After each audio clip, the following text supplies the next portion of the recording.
Hi, good morning. I'm so sorry. I'm super embarrassed. Yeah. Hi, puppy. Let me get 74-year-old John Arthur Getreu, a longtime Hayward, California resident, believed he was speaking casually with a new acquaintance. What he did not realize was that the man sitting across from him was an undercover officer, and decades of secrets were about to unravel. I was turning around in your driveway, and I accidentally hit your car. which one? The one parked in the driveway. Do you want to maybe take a look to see if we should exchange insurance information? Take a peek. Oh, man, I'm so sorry. So embarrassing. Sure, something. Yeah. Go ahead. Hands behind your back. Face the car. Go ahead and face the car. All right, what's this? We'll talk to you in a minute. Anybody else in the house? No, my wife's at work. Moments later, deputies conducted a routine pat-down before escorting John to the front seat of a police vehicle. Take a seat. You want to rest on that You're seat? gonna close the door, make sure the dogs. Yes. We'll take care of your dog. Okay. Yeah. Although he had not been informed of the reason for his arrest, he appeared strangely composed, going so far as to compliment the deputies on the effectiveness of their ruse. Good line for coming out of the house. Get that guy out of the house. The arrest was the culmination of months of work by cold case investigators in Santa Clara County. A murder investigation that had remained unsolved for 45 years was reopened, this time with the power of modern forensic science. DNA recovered from the original crime scene was matched against a public genealogy database, leading detectives to construct a family tree that pointed directly to John, a husband, father, and former Boy Scout leader, as the prime suspect. Now, investigators brought him into questioning, determined to uncover the truth. Was this respected family man an unfortunate victim of mistaken identity? Or had he been hiding behind a carefully constructed life while concealing something far more sinister? What follows is drawn from official police records, with footage rarely seen by the public until now. So I'm Sergeant Cortez, okay? I'll let you know what's going on and why you're here today. Yeah, okay? I'd like to know. Yeah, absolutely, of course. Before I let you know what's going on, I just want to get your personal information. Just confirm your name. Your full name is John Arthur Getreu. Getreu? Getreu. Okay. Were you ever in the military? No. No. Have you ever been arrested in the past? No. John began by recounting the early chapters of his life. He was born in Newark, Ohio, and spent much of his childhood relocating as a result of his father's long career in the U.S. military. His teenage years were largely shaped by life abroad, particularly in West Germany, where his family lived on a U.S. military base. Now, you mentioned that he had never been arrested. And I found out something happened in Germany. Okay. Can you tell me about I that? was arrested in Germany. Okay, what happened with that? Can you tell me about that? I was accused of murder. That background stands in stark contrast to the reason he now sits under suspicion: the accusation of a brutal murder committed decades earlier. Tell me about what happened. What was the accusation against you? I killed a chaplain's daughter. Okay. And that was all I knew. Okay. Do you remember what happened? No. With this young female? No. No? I didn't even know her. In 1963, a 15-year-old girl named Margaret Williams attended a Saturday night dance at an American youth club. At just 18 years old, John reportedly encountered her afterward on the street and offered to walk her home. By the next morning, Margaret's body was discovered on a baseball diamond behind the club. She had been physically assaulted and strangled. You didn't even know her? Why did they arrest you? I mean, Probably the next day Okay. after they found the body, I guess. Okay. How did they tie you to this body? How did they connect you to this body? Somebody had seen me, walk that direction or walk towards a school, or Okay. it was an elementary school. Okay. Did you... I mean, I don't know the details of what I happened. don't know the details either, so Okay. Did you actually meet this young lady? that's what they say. Although John insisted he was innocent, a German court found him guilty of Margaret's murder. He was sentenced to 10 years in a juvenile prison, though his age meant he served only about 2/3 of that time before being released. And so you spent actually 6 years in prison? Something like that. Wow. And then how, after you were released, what happened? I just was dropped off at McGuire Air Force Base, and my father picked me up, and that was it. That was it? You came back to the Never United heard States? a word from him. Nothing. Okay. Upon his return to the United States, John eventually settled in California. But by 1975, his name would once again be tied to the shadow of another violent crime. And then at some point, there was another accusation against you about a sexual assault from the Palo Alto Police Department? Yeah, Palo Alto Police Department. Okay. That's when I was the leader of an Explorer post. Okay. Can you tell me about what happened there? Nothing. Okay.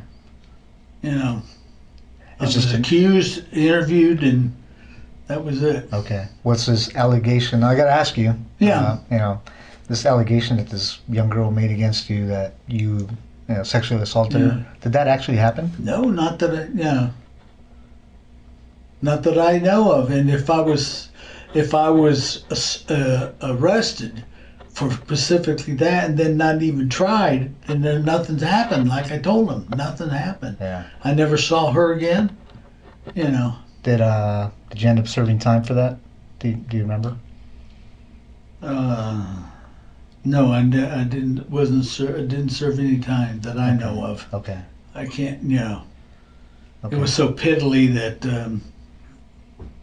You weren't didn't go to trial or anything like that? Okay. According to multiple reports, John was 31 years old when a teenage girl came forward, accusing him of assaulting and strangling her, while threatening to kill her if she resisted. The case resulted in a 6-month sentence, though John ultimately served just 30 days on weekends after 5 months were suspended. So I want to tell you a little bit about my investigation, okay?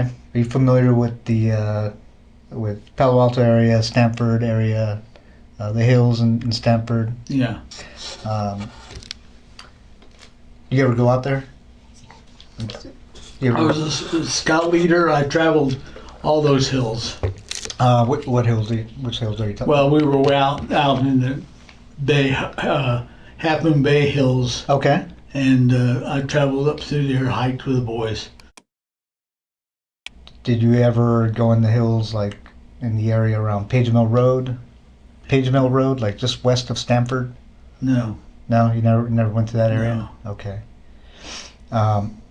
So I'm investigating. There's a murder up there in the hills, and would there be any reason that you were ever up in those hills? No. No. Only a few years earlier, in 1973, another tragedy had shaken the community of Palo Alto. 21-year-old Leslie Marie Perloff, a Stanford University graduate working as a law clerk at the North County Law Library, was found murdered. Her body had been left in the Stanford Dish hiking area, a floral scarf knotted tightly around her neck, used as the ligature that ended her life. For decades, the case went unsolved. At the time, John was employed as a security guard near the Stanford campus. Detectives would later discover that DNA collected from beneath Leslie's fingernails matched his genetic profile, placing him at the scene in the most direct way possible. You ever see this young lady? You know her? No, who's that? It's a young lady that an investigation I'm doing, and she was murdered. Do you ever see her at all? No. She look familiar? Her 1972 orange Chevrolet Nova was found abandoned at the gate of an old quarry near Old Page Mill Road, not far from where her body was discovered. Do you remember ever stopping by the side of the road and looking into this vehicle? No. It's an orange Chevy Nova. No. No? No, sir. Okay. Do you know the name Leslie Perloff? Leslie Perloff? No. No? Okay. She wasn't a girlfriend of yours? Oh, no. Okay. I had to ask. She's cute anyway. Yeah, very. That would very be cute. about, she'd be about 18 years old, I guess. Okay. At Stanford. Yeah, Stanford graduate. Yeah. But that's it. I don't even recognize her. In a calculated move, the sergeant interviewing John withheld a crucial detail: that Leslie was a Stanford graduate. Why do you say she's a Stanford graduate? Well, just by the way she dresses and all in Okay. this area, you know. Sure. But, you know, I didn't say graduate either. I said, you know, she's a college kid. Oh, okay. Now this young lady was obviously murdered, like I said. She was strangled. Mm, Would you ever think about doing anything like that? nope. I know that you were accused of a sexual Yeah. assault, right? Would you ever think about committing a sexual assault? Have no reason for it. And I'm going to ask you these tough questions Yeah, because yeah, it's yeah. part of the investigation. When you were younger, did you ever fantasize about sexual assault? It's what it sounds like by looking at my record. Yeah. Or killing a young woman? Okay. No. In this investigation, if your DNA was on this young lady, why would you think your DNA was on her? Haven't the slightest idea. Were you involved in the murder of this young girl? Nope. As the questioning continued, John, unaware of the trap closing in, edged dangerously close to revealing more than he intended. You know about DNA and how it's transferred, right? Yeah. No, What- this can be how it's transferred. I can always just tell. Okay, tell me about Yeah, that. one is semen, Okay, one is from the mouth. sure. You know, Yeah. that's the only two that I know of. Okay. Now, if there's some that are bodily, I mean, other than these two transferred, then it's totally different. Okay. And you know about technology now, advances in Technology is technology. getting good. Yeah. So They're there's. catching them every day. Yeah. How do you think your DNA would be on a person? Don't know. You don't know. Okay. Especially this person or these two persons. What two persons? Well, that you're talking about. Yeah. The two young women. Okay. I showed you a picture of that one young lady. Yeah. No. Okay. What's the second young lady? The one up on the one up on the hill. Okay. Yeah. There's two different places you're talking about. Okay. One of them's up on the hill? Yeah. Okay. And then up on what hill? Well, you mentioned the hill. Yeah. You mentioned it. I mentioned the hills. Yeah. Okay. And what's the other one? Because I don't remember another one. Well, there's the two girls. It's not both the same place. Okay. I mentioned one girl up on the hill. Yeah. I mean, okay. Wherever she Okay. was, wherever the second girl was. Oh, okay. Unbeknownst to the sergeant, Leslie's murder was not the only tragedy to strike the Palo Alto area. In 1974, just 1 year after Leslie's body was discovered, another young woman was found dead under disturbingly similar circumstances. 21-year-old Janet Taylor was left along Sand Hill Road, within the same Stanford Dish hiking area. According to investigators, she too had been assaulted and strangled.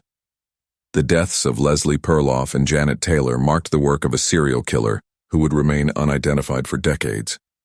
Justice, it seemed, had been delayed but not denied. I think I'm at a point in my investigation that, I'm guilty, and that's it. well, I'm trying, well, there's a couple things, John. Your DNA's on her. yeah. Okay.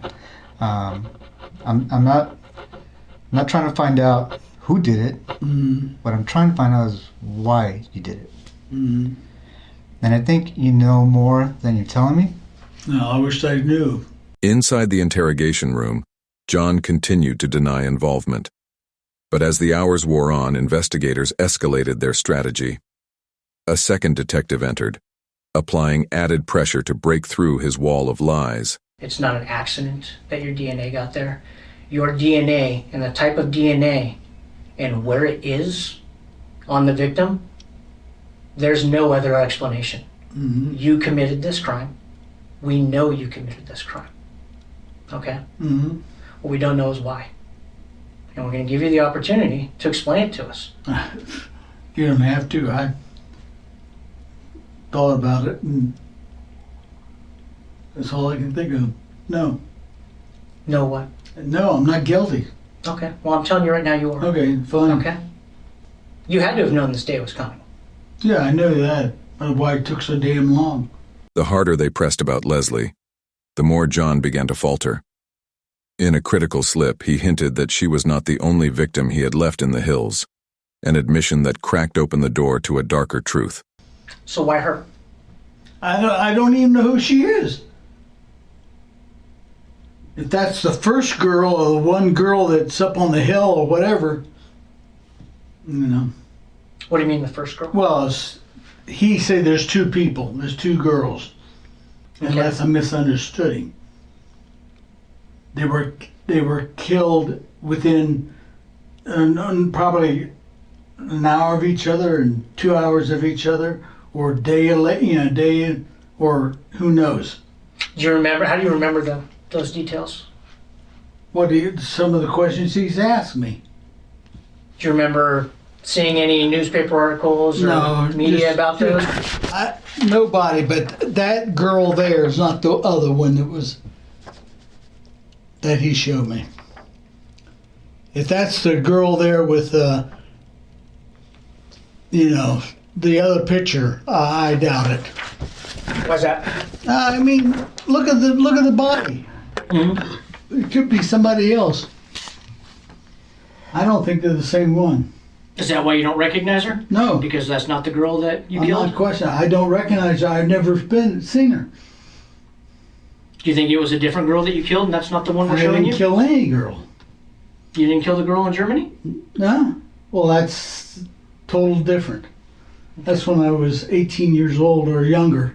In a final confrontation, investigators laid out the mounting evidence against John Arthur Getreu. There's a situation in Germany where a girl ends up dead and you weren't there. Mm-hmm. And we have a situation Here. That was years later after you came back to the States where a girl ends up dead and you say you weren't there, yet your DNA is there. Mm-hmm. What do you think the chances are of that happening? I don't know. What would you do if you were us and you were investigating this case? What would that look like to you? There's a brick wall. What do you mean there's a brick wall? Well, I mean, you found out, you couldn't find out, so. What do you mean I found out and I couldn't find Oh, out? nothing. I'm just let it go. Well, you understand it's my job not to let things like that go, right? I have nothing to say about it. It's got to be quite a burden, John. Mm-hmm. Well, I'm going to put the questioning from here on, unless I'm represented by somebody in the courts. What do you mean? A lawyer. You'd like a lawyer? I like a lawyer. Okay. Thanks, John. Once he requested legal counsel, the interrogation came to an end, but his freedom would not last long. The 74-year-old was formally arrested and booked into the Santa Clara County Main Jail, held on a staggering $10 million bond. The forensic case against him only grew stronger. In January 2019, DNA recovered from the torn crotch of Janet Taylor's underwear was conclusively matched to John. 2 years later, in September 2021, a jury convicted him of first-degree murder with special circumstances for the killing of 21-year-old Janet Taylor.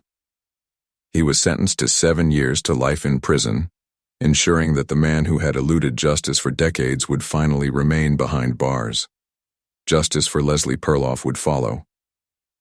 In January 2023, John pleaded guilty to her murder and received a second life sentence, ordered to run consecutive to the first. But the story of John Getreu ended soon after. According to multiple reports, he died of natural causes on September 22, 2023, at the age of 79.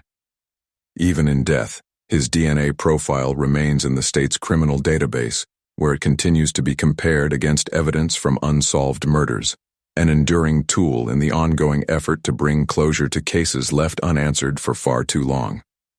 Do you believe investigators could have caught John Arthur Getreu sooner if modern DNA technology had existed decades earlier? How many other unsolved cases might finally find answers thanks to breakthroughs in forensic genealogy? If you found this case as chilling as we did, don't forget to like, comment, and subscribe for more stories where hidden truths are finally brought to light.